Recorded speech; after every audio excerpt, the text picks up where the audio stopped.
Hello नमस्कार दोस्तों, स्वागत है आपका आज के मुख्य समाचारों की वीडियो में। जी हां दोस्तों, आपको यहां पर देखने को मिलेंगी सुबह से लेकर शाम तक की तमाम बड़ी खबरें, मुख्य समाचार, ब्रेकिंग न्यूज अपडेट्स के रूप में। तो दोस्तों आपसे रिक्वेस्ट है इस वीडियो को ज़्यादा से ज़्यादा लाइक और शेयर करें। तो दोस्तों सीधे चलते हैं आज की पहली बड़ी खबर की ओर। फैल रही बीमारी के खिलाफ जंग में बड़ी सफलता, यह 9 राज्य और केंद्र शासित प्रदेश राज्य हुए संक्रमण से मुक्त। जी हां दोस्तों, फैल रही बीमारी के खिलाफ जारी जंग में देश को बड़ी सफलता मिली है। देश के 9 राज्य और केंद्र शासित प्रदेश इस बीमारी से मुक्त हो गए हैं। इस लिस्ट में नया नाम त्रिपुरा का जुड़ा है। हालांकि देश में इस बीमारी के मामलों की संख्या में बढ़ोतरी जारी है। दोस्तों जिन राज्यों को इस बीमारी से मुक्त घोषित किया गया है उनमें त्रिपुरा, गोवा, अरुणाचल प्रदेश, मणिपुर, नागालैंड, सिक्किम, दमन दीव, दादर एंड नगर हवेली और इसके अलावा लक्षद्वीप शामिल है। दोस्तों इन राज्यों और केंद्र शासित प्रदेशों में अब इस बीमारी का एक भी मामला नहीं बचा है। इसी बीच दोस्तों केंद्रीय स्वास्थ्य मंत्री डॉक्टर हर्षवर्धन का कहना है कि भारत में दुनिया के मुकाबले इस बीमारी से मृत्यु दर में कमी है। इसके बाद दोस्तों रुक करते हैं आज की अगली बड़ी खबर का। प्रधानमंत्री नरेंद्र मोदी ने मन की बात में कही बड़ी बात, कहा सभ्य समाज का प्रतीक बन गया है अब मास्क पहनना। जी हां दोस्तों, फैल रही बीमारी को हराने के लिए पूरा देश एकजुट है। सरकार से लेकर आम जनता के स्तर से इस महामारी को खत्म करने की दिशा में कोशिशें की जा रही है। दोस्तों प्रधानमंत्री नरेंद्र मोदी ने रविवार को मन की बात कार्यक्रम के दौरान इस बीमारी से बचाव के लिए मास्क पहनने को लेकर एक बहुत जरूरी बात कही। उन्होंने कहा कि मौजूदा समय में मास्क पहनने को सभ्य समाज का प्रतीक माना गया है। वहीं यह भी कहा कि इससे पहनने का मतलब यह नहीं है कि व्यक्ति बीमार है। इसके अलावा दोस्तों प्रधानमंत्री नरेंद्र मोदी ने इस महामारी के दौरान किसानों के योगदान को लेकर भी कहा। उन्होंने कहा कि इस महामारी के दौरान किसान इस बात का ख्याल रख रहे हैं कि देश में कोई भी भूखा ना सोए। हर कोई अपनी क्षमता अनुसार लड़ाई लड़ रहा है। इसके बाद दोस्तों रुक करते हैं अगली बड़ी खबर का। चीन को लेकर हुआ बड़ा खुलासा, बीमारी का पता चलते ही चोरी छिपे दवा का पेटेंट हासिल करने में लगा था चीन। जी हां दोस्तों, चीन ने इस बीमारी के फैलते ही उसकी दवा को लेकर पेटेंट हासिल करने के दस्तावेज दाखिल कर दिए थे। दोस्तों बताया जा रहा है कि चीन को जैसे ही यह जानकारी मिली कि यह बीमारी का ट्रांसमिशन एक इंसान से दूसरे इंसान में हो रहा है, चीन ने इस बीमारी के इलाज में कारगर दवा का पेटेंट हासिल करने के लिए आवेदन दाखिल कर दिए थे। चीन के वुहान में सबसे पहले इस बीमारी का संक्रमण फैला था। शुरुआत से ही चीन पर आरोप लगते रहे हैं कि वह इस बीमारी को लेकर जानकारी छिपाता रहा है। दवा के पेटेंट हासिल करने की जानकारी सामने आने के बाद चीन पर एक बार फिर आरोप लग रहे हैं। बताया जा रहा है कि चीन को इस बीमारी के खतरनाक होने की भली भांति जानकारी थी, लेकिन वो उसकी सच्चाई दुनिया को बताने की बजाय चोरी चुपके उसकी दवा का पेटेंट हासिल करने में लग गया। दोस्तों 20 जनवरी को पहली बार चीन के राष्ट्रपति शी जिनपिंग ने इस बीमारी के संक्रमण के जरिए फैलने की जानकारी पूरी दुनिया को दी और 21 जनवरी को चीन ने पेटेंट के लिए पहला आवेदन भी कर दिया था। इससे दोस्तों चीन की नीयत पर शक होता है। इसके बाद दोस्तों रुक करते हैं आज की अगली बड़ी खबर का। दिल्ली में कोई बाजार या फिर शॉपिंग मॉल नहीं खुलेंगे, केजरीवाल ने कहा मोहल्ले की जरूरी सामान की दुकानें ही खुलेंगी। जी हां दोस्तों, दिल्ली में फैल रही बीमारी के मामले को लेकर मुख्यमंत्री अरविंद केजरीवाल ने कहा है कि यह हफ्ता पिछले हफ्ते से थोड़ा बेहतर था। कम केस आए, कम मौतें हुई और काफी लोग ठीक भी हुए। वहीं दोस्तों मुख्यमंत्री ने कहा कि जब से इस बीमारी का प्रकोप शुरू हुआ था 7 हफ्ते में 850 केस आए थे और पिछले हफ्ते 622 केस आए। दुनिया भर में देखा गया है कि जब यह बीमारी बढ़ती है तो बहुत तेजी से बढ़ती है, लेकिन यहाँ ऐसा नहीं हुआ। वहीं दोस्तों केजरीवाल ने बाजार को लेकर कहा कि दिल्ली में कोई भी शॉपिंग मॉल या फिर बड़े बाजार नहीं खोले जाएंगे, केवल मोहल्ले की कुछ जरूरी सामान की दुकानें ही खुली रहेंगी। इसके बाद दोस्तों जान लेते हैं भारत और पूरी दुनिया में इस बीमारी के मरीजों की संख्या। तो दोस्तों पूरे विश्व स्तर की बात करें तो पूरे विश्व में इस बीमारी के मरीजों की कुल संख्या 29,20,660 हो गई है अभी तक की रिपोर्ट के अनुसार। वहीं दोस्तों मरने वालों की संख्या 2 लाख को पार कर गई है। मरने वालों की कुल संख्या 2,03,622 के आंकड़े के पार पहुंच गई है। वहीं दोस्तों इस बीमारी से सर्वाधिक प्रभावित राष्ट्र अमेरिका है। अमेरिका में कुल मरीजों की संख्या 9,61,237 के पार पहुंच गई है, जबकि जान गंवाने वाले लोगों की संख्या 54,239 के पार पहुंच गई है। इसके अलावा दोस्तों स्पेन में 2 लाख के पार पहुंच गई है मरीजों की संख्या। इटली में भी लगभग 2 लाख हो गई है। इनके अलावा जर्मनी, यूनाइटेड किंगडम, फ्रांस और टर्की में 1 लाख के पार पहुंच गई है। इसके बाद दोस्तों बात करें भारत की क्या है स्थिति, लेकिन उससे पहले मेरी आपसे छोटी सी रिक्वेस्ट है, अगर दोस्तों आपको अभी तक हमारी न्यूज पसंद आई है तो इसे एक छोटा सा लाइक जरूर दे दें, और अगर आपको पसंद नहीं आई है तो बेशक आप डिसलाइक भी कर सकते हैं, लेकिन दोस्तों लाइक और डिसलाइक करके अपना वोट जरूर दीजिए, क्योंकि दोस्तों यही हमारी मेहनत का फल होता है।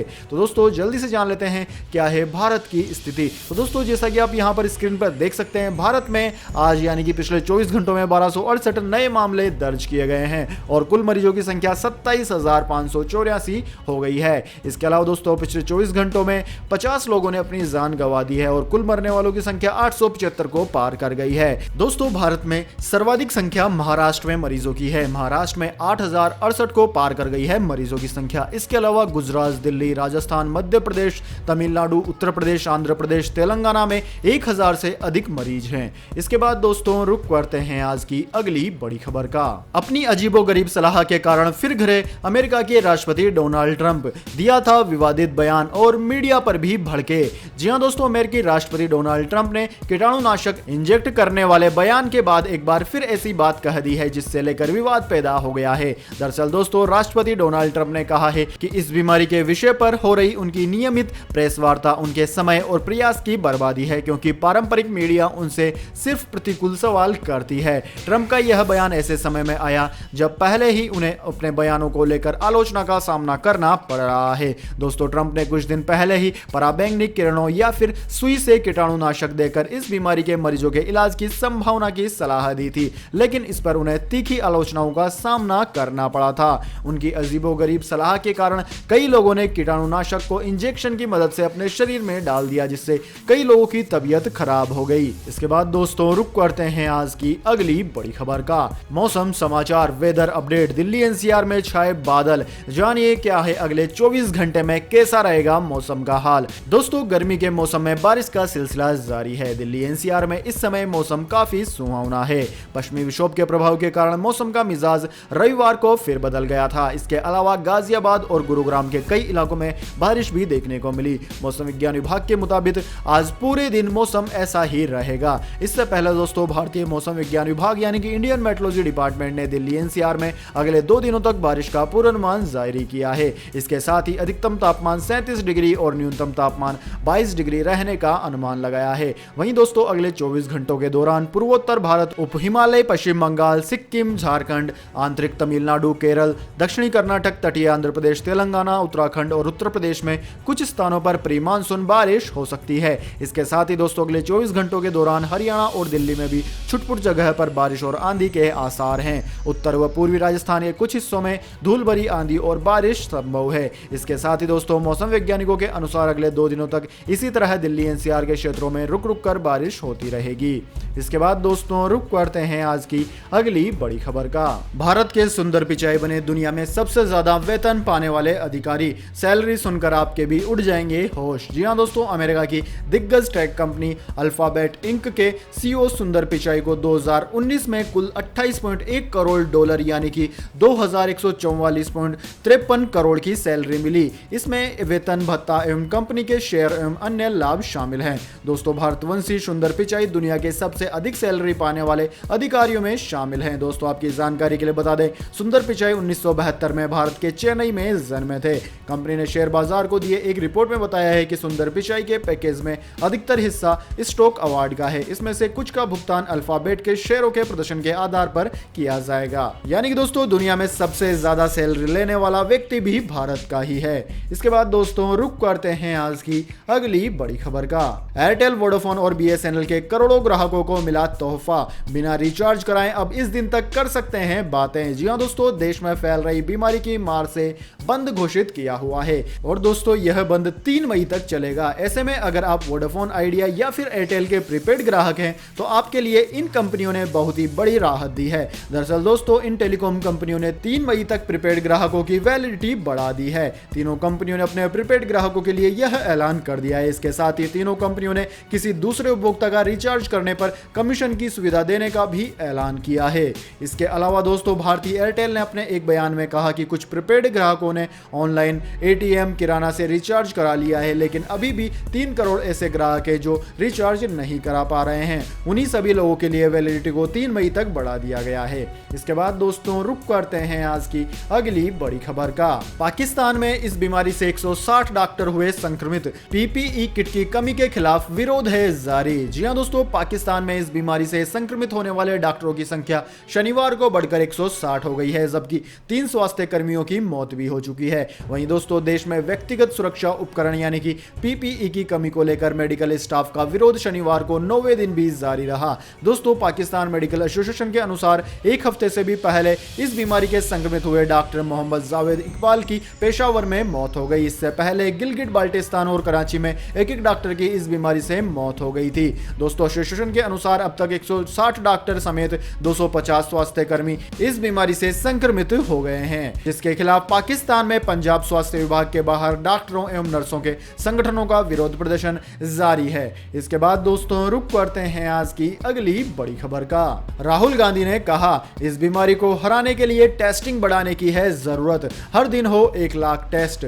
जी हां दोस्तों, इस बीमारी के मरीजों की संख्या देश में लगातार बढ़ती जा रही है। देश में इस बीमारी के पॉजिटिव मरीजों की संख्या 26,000 के पार हो गई है। अब इसी बीच कांग्रेस के पूर्व अध्यक्ष राहुल गांधी ने सरकार को टेस्टिंग बढ़ाने की सलाह देते हुए इस काम के रास्ते में आ रही बाधाओं को दूर करने की अपील की है। कांग्रेस के पूर्व अध्यक्ष राहुल गांधी ने ट्वीट किया कि विशेषज्ञों का मानना है कि बड़े पैमाने पर रैंडम टेस्टिंग इस बीमारी से लड़ने का कारगर विकल्प है। भारत में एक दिक्कत यह भी है जो इस टेस्ट की गति को मौजूदा समय में 40,000 प्रतिदिन से बढ़ाकर 1 लाख प्रतिदिन करने से रोक रही है। टेस्ट किट पहले से स्टॉक में है, प्रधानमंत्री को इस दिशा में तुरंत काम करने की जरूरत है। इसके बाद दोस्तों रुक करते हैं आज की अगली बड़ी खबर का। देश में सुधर रहे हैं हालात, हॉटस्पॉट जिलों को लेकर स्वास्थ्य मंत्री ने दिया बड़ा बयान। जी हां दोस्तों, देश में फैल रही बीमारी के मामलों की संख्या बढ़कर 26,000 को पार कर गई है, लेकिन दोस्तों राहत की बात यह है कि इस बीमारी को लेकर देश में हालात सुधर रहे हैं। हॉटस्पॉट जिलों की संख्या में कमी आई है।